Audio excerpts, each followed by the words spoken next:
Hello viewers, welcome to Know Your Investment channel. In this video, we'll go through how actually Oracle makes money. So Oracle actually provides products and services that addresses all aspects of corporate information technology environment. You just as an example, those are actually different kind of applications, which are the softwares we call different platforms, for example, your operating system and infrastructure, for example, your processor, hard disk, those kind of things. So let's go through it. What are the things, whatever I just discussed, the application, platform, and infrastructure. So they basically divide their business into three segments. And first one is software as a service. As Oracle is both a in-premise software company as well as cloud software company, they actually divide each of these business for cloud and in-premise. For example, first one is cloud software as a service. If you want to run a particular software or application in the cloud, so that's basically cloud software as a service. So this is the service that they provide. Second one is new software licenses. For example, um, there are a couple of softwares. I don't know you guys are aware of different corporate America. In corporate America, different companies uses those. For example, uh, the Oracle database and Oracle Fusion middleware and Oracle applications.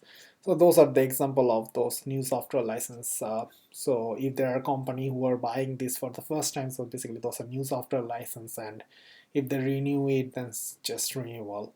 So next thing is the what I just mentioned is the software license update and support. The reason the divided is for the um, benefit of explaining each of those units revenue by segment. So that's how they divide. So next business from the major segmentation that we already mentioned is platform as a service, which is I just think it as a operating system business. So out of all of those, as in your desktop computer and in all the computer uh, in the corporate America, we use Windows or Mac, but they basically sell some platform for the cloud, so which is basically the cloud platform as a service. So these two, cloud software as a service and cloud platform as a service, these are very important right now, because you will see later in the video that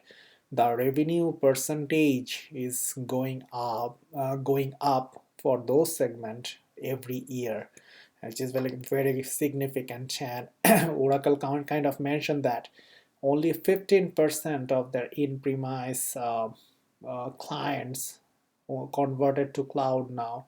So they have a huge opportunity in the future. So that their cloud business will kind of like soar and take up everything. So next thing is the infrastructure as a service. So they provide the software for in-premise as well as cloud. So they also provide different kind of hardwares. For example, they call it Oracle engineered system. It can be servers, it can be storage, also it can be consultancy that they provide. So you see that they also again divide it into hardware revenues and service revenue. So if you want service, so these are the segment that they report to. So let's go through the financial for last 3 years. So today is March 19th, 2018. So we know that Oracle already released their fiscal year 18 quarter 3 result.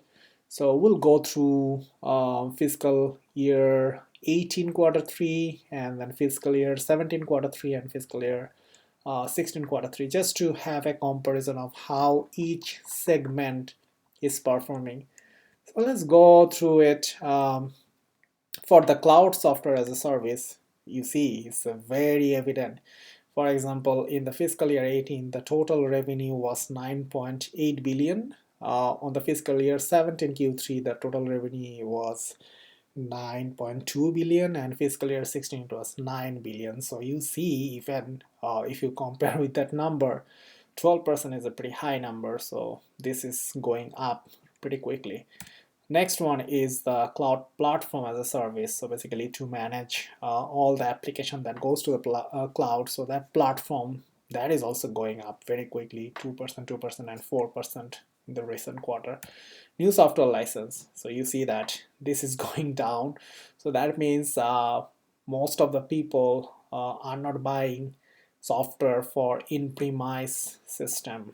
So whatever new companies are coming, they are probably preferring cloud, so they're going into cloud. And um, nobody, not nobody, very few people are buying in-premise software. But if you compare the numbers, total number of revenue in dollar amount, you will see it's kind of like in a similar range, because again, in the fiscal year 18 the revenue was 9.8 billion, fiscal year 17 the revenue was in the quarter 3 the revenue was 9 billion, sorry, 9.2 billion, and fiscal year 16 quarter 3 the revenue was 9 billion.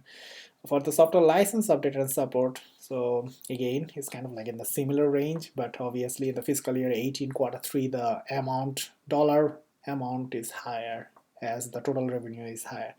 For the hardware revenues, this is again going down, because for this part they are not setting up that much.